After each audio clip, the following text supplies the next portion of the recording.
lecteur dans la noirceur de son univers.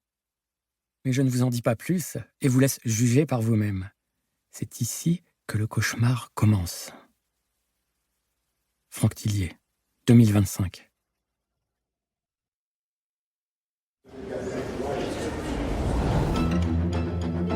Lizzie présente L'autre moi de Caleb Traskman, lu par Anatole de Bodina.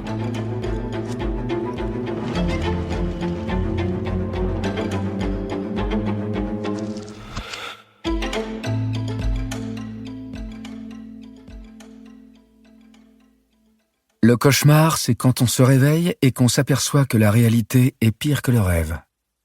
Woody Allen. Tous les films sont des rêves, mais certains un peu plus que d'autres. David Lynch. Chapitre 1. Sybil Rostand les percevait, ses coups contre la porte. Ils parvenaient à ses oreilles comme étouffés par une épaisse couche de ouate. En même temps, dans le brouillard flottaient des notes de musique, lointaines. Lorsqu'elle franchit les frontières du rêve et trouva la force d'entr'ouvrir les paupières, elle se rendit compte qu'elle s'était assoupie sur son bureau, la joue gauche écrasée contre une pile de paperasse. Un homme au bouc fourni, blouse blanche boutonnée jusqu'au cou, se dressait sur le seuil de la pièce. De longs cheveux noirs de sioux noués en queue de cheval, un nez aquilin. Il fallut quelques secondes à Sybil pour émerger totalement et le reconnaître. Glenn ? Elle avait dû pas mal dormir et profondément pour se trouver désorientée à ce point. Jour, nuit. Elle fit la netteté sur sa montre, figée aux alentours de 19h30. Vu l'obscurité qui se devinait à travers les gros pavés en verre faisant office de fenêtre, il devait être beaucoup plus tard. La chanson des Eagles, Hotel California, celle qui avait infiltré son rêve, s'échappait de son enceinte connectée qu'elle éteignit.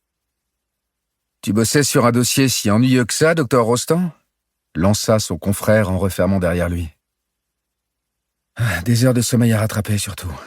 Je passe plus de soirées ici que chez moi. » Le trentenaire redressa le sablier en étain renversé sur le bureau et observa les grains blonds reprendre leur course.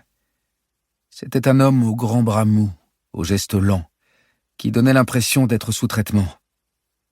Pourtant, derrière cette façade se cachait un brillant psychiatre. Ses petits yeux noirs, protégés par des lunettes cerclées de métal, trahissaient ce soir-là une inquiétude inhabituelle. « Je comprends. Si tu es bien réveillé, j'aurais besoin de ton expertise sur un cas extrêmement troublant. Il est d'ailleurs précisément question de sommeil. » Sybil rassembla les dessins macabres éparpillés devant elle, des visages aux bouches tordues et déformées par la terreur, des crânes d'hommes béants ornés de bois de serre, comme des totems païens. La forêt colonisait chaque œuvre. Elle les rangea dans la pochette de l'un de ses patients. « Ce soir ? Si possible. Il y a un truc que je ne comprends pas et qui risque de m'empêcher de dormir. » « Très bien, je t'écoute. » « Je te la fais courte. Ce nouveau cas nous a été confié par les urgences psy il y a un peu plus d'une semaine. Pas de papier en sa possession, refuse de décliner son identité. Des recherches administratives sont toujours en cours. Dans un premier temps, on a décidé de ne pas lui administrer de médicaments afin d'établir un premier diagnostic. Résultat, une phase d'éveil d'environ 72 heures avec développement de tout un tas de stratégies pour ne pas s'endormir. Un mot, un seul, sort en boucle de sa bouche. Longe-pain. Qu'est-ce que c'est ? Je l'ignore, je ne trouve rien à ce sujet, mais ce mot est une source de terreur évidente. Quoi qu'il en soit, le sommeil a fini par l'avoir il y a 2 jours. 20 heures sans se réveiller, comme ça, d'un trait, jusqu'à hier soir. Glenn eut un instant les yeux dans le vague. Sybil l'avait rarement vu aussi perturbé. Juste après son réveil, son comportement a changé du tout au tout. On a dû gérer un accès de violence. Des coups sur tout le corps, des griffures sur le visage, des hurlements. On a sédaté et immédiatement placé le sujet sous contention, à l'isolement.